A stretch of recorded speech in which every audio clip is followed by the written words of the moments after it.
कुंभ राशी विश्वासघात, मानसिक वेदना आणि शुद्धीकरणाचा प्रवास. नमस्कार मित्रांनो. कुंभ राशी विश्वासघात, मानसिक वेदना आणि मोचन, शुद्धीकरणाचा प्रवास. मित्रांनो, श्री स्वामी समर्थ. जय जय स्वामी समर्थ. कुंभ राशी म्हणजे नवविचार, मानवी कल्याणासाठी विचार करणारी आत्मा. ही राशी बौद्धिकदृष्ट्या प्रगल्भ असते, पण तिच्या भावनांचा प्रवास मात्र अज्ञात, गुंतागुंतीचा आणि बऱ्याचदा एकाकी असतो.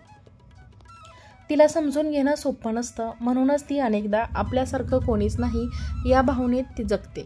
पण जेव्हा ती प्रेम करते, तेव्हा ती नातं स्वीकारते, तेव्हा ती त्यामध्ये पूर्णपणे झोपून देते. आणि म्हणूनच जेव्हा विश्वासघात होतो, तेव्हा तिच्या विचारांचा जगात भूकंप होतो. बुद्धिमत्तेच्या गाभ्यावरचं गाव बसतो. कुंभ राशी बाहेरून शांत आणि विचारी वाटते, पण आतून ते क्रांतिशील आत्मा असते. ती फसवली गेल्यावर तिच्यात काहीतरी कोसळतं, एक विश्वास, जणू संत. पण त्यात कोसळलेल्या विश्वासाच्या राखीतून ती स्वतःला पुन्हा घडवते नव्याने, दिव्यतेने. कुंभ राशींचा स्वभाव प्रेमातही तत्वज्ञ. कुंभ राशींचा व्यक्ती बुद्धिमान, तत्वज्ञ आणि खोल विचार करणाऱ्या असतात. त्या भावना उघड बोलत नाहीत, पण आतून अत्यंत संवेदनशील असतात. प्रेम, मैत्री, कुटुंब या नात्यांमध्ये त्या एक नवे दृष्टिकोन घेऊन येतात. पण एक धोका असतो, त्या आपल्या भावना स्पष्टपणे व्यक्त करत नाहीत आणि म्हणूनच त्यांच्या सतत देण्याचा स्वभाव अनेक गृहीत धरला जातो. त्यांचं प्रेम खूप उच्च पातळीचं असतं, शरीरापेक्षा आत्म्यावर आधारलेलं. पण त्या नात्यांमध्ये जेव्हा खोटेपणा, फसवणूक किंवा उपेक्षा येते, तेव्हा त्यांच्या अंत्ययात्रा गळत होते. 2. विश्वासघात, विचारांच्या सम्राटाला झालेली वेदना. कुंभ राशी फक्त भावना देत नाही, तर ती विश्वास, तत्व आणि भविष्यही देते. पण जेव्हा तिच्यावर विश्वासघात होतो, तेव्हा ती स्वतःलाच दोषी ठरवते. मी इतका विचार केला तरी मी चुकले, असा प्रश्न विचारते.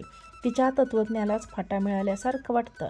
विश्वासघात तिच्यासाठी फक्त वैयक्तिक वेदना नसतो, तो तिच्या विश्वदृष्टीवरच आघात असतो. ती आता नात्यावरचा विश्वास कमवते, ती जगाशी संवाद कमी करते. ती आत एक वेगळंच जग निर्माण करते, जिथे कोणी पोहोचू शकत नाही. 3. मानसिक वेदना, बुद्धीने चालणाऱ्या मनाचा तुटणं. कुंभ राशींच्या वेदना शांत असतात, पण शांत खोलवर जाणाऱ्या तिचं मन सतत विचार करत, मी कुठे चुकले, हे असं व्हायचं होतं का. ती झोपताना डोळ्यात विचारात वादळ घेऊन झोपते. इतरांसमोर ती ठीक आहे असं भासवते, पण आतून अनुदान अशी भावनांपेक्षा विचारांमध्ये जगते. पण ती वेदना 100 विचारांचे ओझं घेऊन चालते, जी तिला स्वतःपासून दूर नेतात. 4.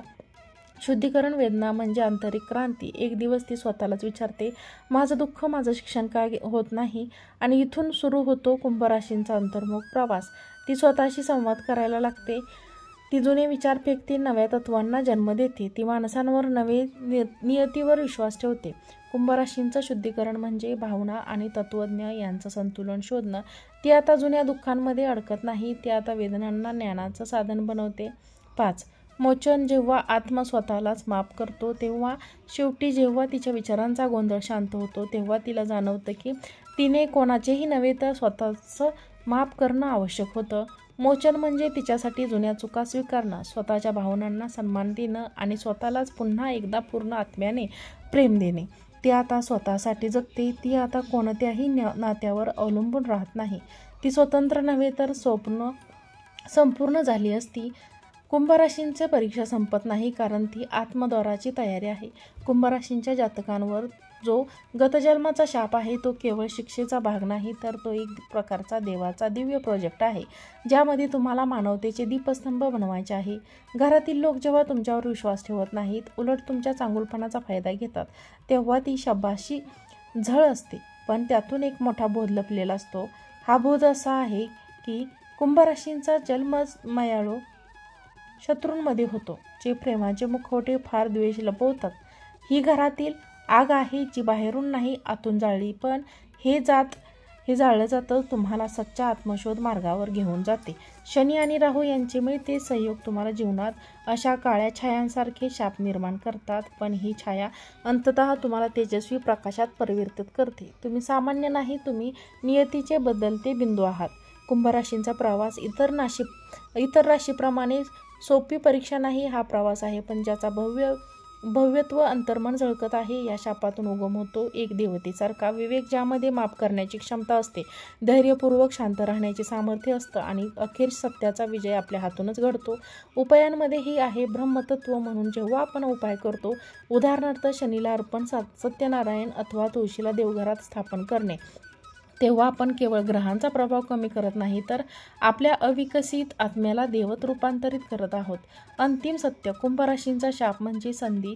तो तुमचं जीवन उद्ध्वस्त करायला आलेला नाही, तो पुनर्रचनेसाठी आलेला आहे. घरातील आग जरी गाळते तरी त्याचं राखेतून एक नवीन, अधिक शक्तिशाली तुम्ही जन्म घेतो. तुमचा शत्रू बाहेर नाही, तो तुमच्या कर्मात लपला आहे. पण त्यावर विजय, तुमचा भविष्य उजळण्यासाठी आधी घरातील अंधाराची लढा द्यावा लागतो. पण एकदा का त्या अंधारावर मात केली की कुंभराशींच्या पायाखाली ब्रह्मांडसुद्धा वागतं.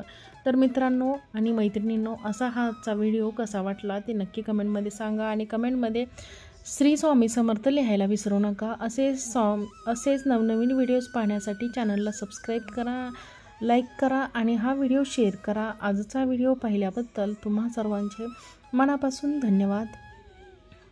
श्री स्वामी समर्थ.